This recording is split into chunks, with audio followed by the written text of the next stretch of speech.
Hello दोस्तों। सुना है 59 चीनी ऐप बंद हो गए हैं। सरकार ने बैन कर दिया है। आपको क्या लगता है, सही है या गलत है? मेरे हिसाब से सही भी है, गलत भी है। लेकिन हमने किया क्या? हमने किया क्या? कभी आपने सोचा है इसके बारे में कि सरकार ने 59 ऐप बंद करके बहुत बड़ा तीर मारा, या आपने करवाया? गलत है। ये पूरी तरीके से सोच ही गलत है। वजह आप भी जानते हैं और अच्छे से जानते हैं। किसी को कुछ बोलने की ज़रूरत नहीं है, क्योंकि समझता हर आदमी है। इस समय के हिसाब से सब अपनी अपनी बातें कह रहे हैं, लेकिन गलत क्या है, सही क्या है, चलना कैसे चाहिए, किस तरीके से नहीं चलना चाहिए, ये कोई नहीं समझ रहा है। 59 ऐप बैन हुए हैं, सही है, होना चाहिए था। लेकिन जो तरीका हुआ है वो गलत है। सरकार को आकर 59 ऐप बैन करना, आपको लगता है अगर वो बहादुरी की काम है तो ये गलत बात है। ये कोई बहादुरी नहीं है। ये आपकी, हमारी, हम सभी भारतीयों की नाकामी है। सरकार को ये कदम क्यों उठाना पड़ा? सरकार को यह कदम क्यों उठाना पड़ा? क्या हम उसे बाइकआउट नहीं कर सकते थे? कर सकते थे ना, बड़े आराम से कर सकते थे। क्या हम उसके बिना नहीं रह सकते थे? रह सकते थे। खाना, अनाज तो है नहीं कि बगैर खाए हमारा दिन नहीं चलेगा, हमको खाना ही पड़ेगा। वो तो वेबसाइट थे, मनोरंजन की वस्तुएं थी, वगैरह वगैरह, जो भी चीज़ था आप अच्छे से जानते हैं। लेकिन इनका करना सरकार की तरफ से पूर्णतः गलत है। ये हमारी नाकामी है कि हम, हमारे करने के बजाय सरकार ने ही किया। क्योंकि अगर हम उसे यूज ना करते तो उन्हें इनडायरेक्टली बड़ा झटका लगता है।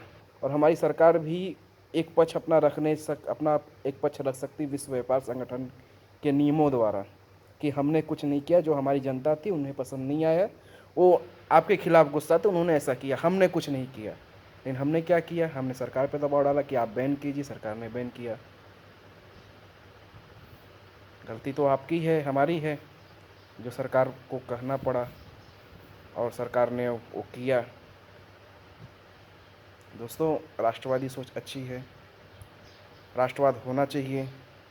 खून में उबाल भी आनी ज़रूरी है और आना ही चाहिए। एक हिंदुस्तानी होने के नाते, किसी भी देश का नागरिक हो, उसके खून में उबाल आना ज़रूरी है देश के नाम पर। वो कोई भी हो सकता है, कहीं का भी देशवासी हो। लेकिन कुछ नियम कायदे होते हैं, कुछ सोच होती हैं। आज हमने उनके प्रोडक्ट का बहिष्कार किया, हमारी सरकार ने, सॉरी हमने नहीं किया, हमारी सरकार ने किया। क्योंकि अगर हम करते तो फिर शायद सरकार को आगे आना ना पड़ता। सीधी सा सिंपल सा बात है। इसे आप चाहे जिस तरीके से लें, एक आपको जो समझना है मेरे बारे में समझ लीजिए। क्योंकि मुझे अपने बारे में बताने की कोई गरज नहीं कि मैं कितना ये हूँ, कितना वो हूँ। कैसा भी हूँ, जैसा भी हूँ भारत में ही, भारतीय ही हूँ। खून मेरा भी खौलता है, हद से ज़्यादा खौलता है। लेकिन चीज़ें जो हैं वो आप समझो। अब कभी भी कहीं भी कुछ भी करने से पहले सोचो। सीधी सी बात है, हमने पढ़ा है कि किसी से बड़ा बनना है तो उसे नीचा नहीं दिखाना चाहिए। हमें उससे बड़ा बनना है ना कि उसको नीचा दिखा के अपने आप को बड़ा साबित करना है। सही बात है ना? ये तो अब मेरे ख्याल से आप बचपन से सुनते आए हो। किसी के दादा दादी ने, किसी के नाना नानी ने, किसी के मम्मी पापा ने, किसी के बड़े भाई, किसी की बड़ी बहन, किसी की बुआ, किसी की मौसी, किसी की कोई भी रिश्तेदार, क्या आपके बड़े जो भी गार्जियन हैं, जिनका जिनका आपसे जमता है, वो कभी न कभी एक आपको कहानी बताएंगे, भैया अगर आपको बड़ा बनना है तो आप सामने वाले को नीचा ना दिखाइए। आप सामने वाले को नीचा ना दिखाइए। आप उनसे बड़ा बनिए, उनसे बेहतर बनिए। आप उनसे बड़ा बनिए, उनसे बेहतर बनिए। सिंपल सी चीज़ ये थी। हमने किया, हमने नहीं किया। आज कई सालों से चीन का जो भी समस्याएं हैं लगातार चल रही थी। इतने दिनों में हमने क्या किया? बाइकआउट चाइना, चाइना का प्रोडक्ट खरीद लो, उसके बाद फिर उसको जला दो। नुकसान किसका हो रहा है भैया? नुकसान किसका हो रहा है? हमारा ही हो रहा है ना।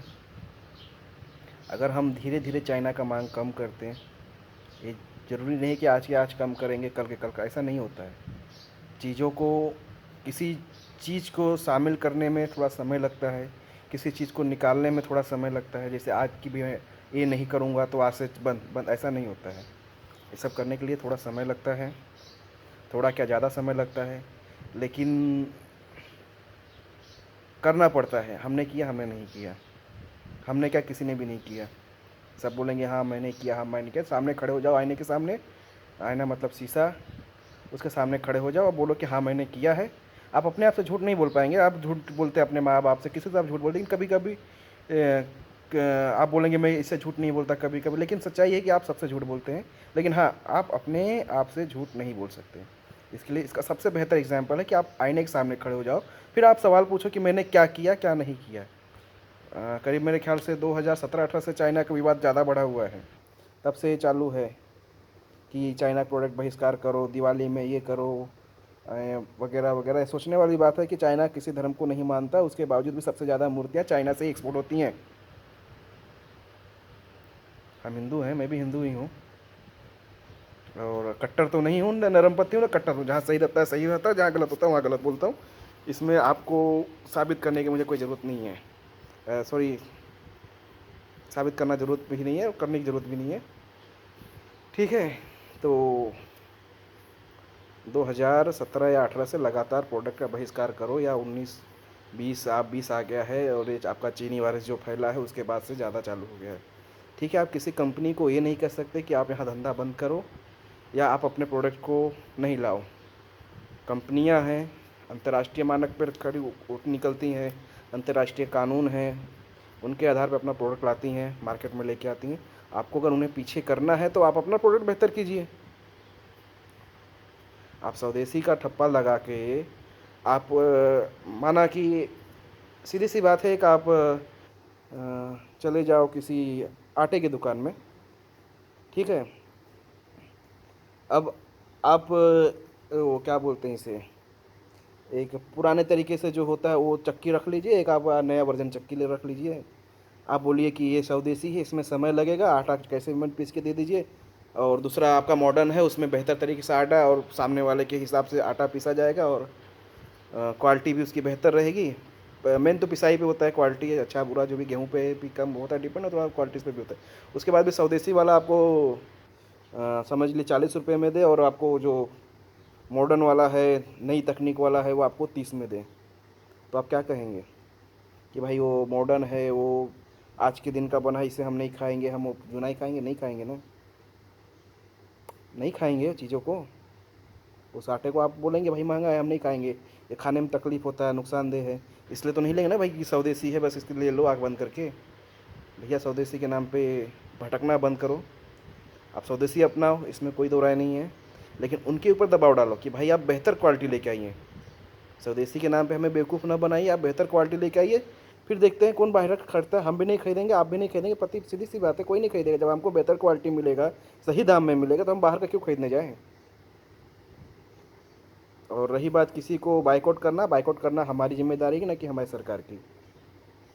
और स्वदेशी स्वदेशी जो आपका इंडियन कंपनी जो भी चीज़ें हैं, तो भैया अगर आपको आगे बढ़ना है तो चीज़ें बेहतर लाएं। वो कैसे लाएंगे वो आपकी समस्या है, हमारी समस्या नहीं है। किसी भी कस्टमर की समस्या ये नहीं है कि चीज़ें महंगे क्यों हैं, चीज़ें सस्ती क्यों हैं। उन्हें बेहतर प्रोडक्ट चाहिए, बेहतर दाम में चाहिए। अब वो चीज़ों को लाना आपकी ज़िम्मेदारी है, आप नहीं ला सकते तो इसका मतलब फेलियर आप हैं। तो हमारे सर पे स्वदेशी दो स्वदेशी या बनाने ढकाने का गेम ना खेलें। ये कंपनियों के लिए ख़ास हिदायत है कि आप स्वदेशी नाम करके आप बेवकूफ़ बनाने के चले हैं जो आजकल। और हाँ, चाइना का प्रोडक्ट पूर्णतः बहिष्कार करें, बेहतर तरीके से करें, और कोशिश करें कि इसमें गवर्नमेंट को सामने ना आना पड़े। गवर्नमेंट सामने आएगी तो नुकसान उनका कम, हमारा ज़्यादा होगा। और ये क्यों होगा ये आपको मुझसे बेहतर लोग बता सकते हैं, जो आपके बिजनेस क्लास की पढ़ाई, बिजनेस में पढ़ाई किए हैं, जो राजनीतिक पंडित हैं, जो वाणिज्य मंत्री है या वाणिज्य से संबंधित चीज़ों को देखते हैं, जो विदेशों की जानकारी रखते हैं, जो व्यापार करने का बेहतर तरीका जिनके मालूम है, वो आपको बेहतर बता सकते हैं। लेकिन एक हिसाब से आप देखिए आपको क्या करना है, कैसे करना है, किस तरीके से करना है, करना आपको है। कोशिश कीजिए कि सरकार बीच में ना आवे। चलिए ठीक है, चलता हूँ। जय हिंद।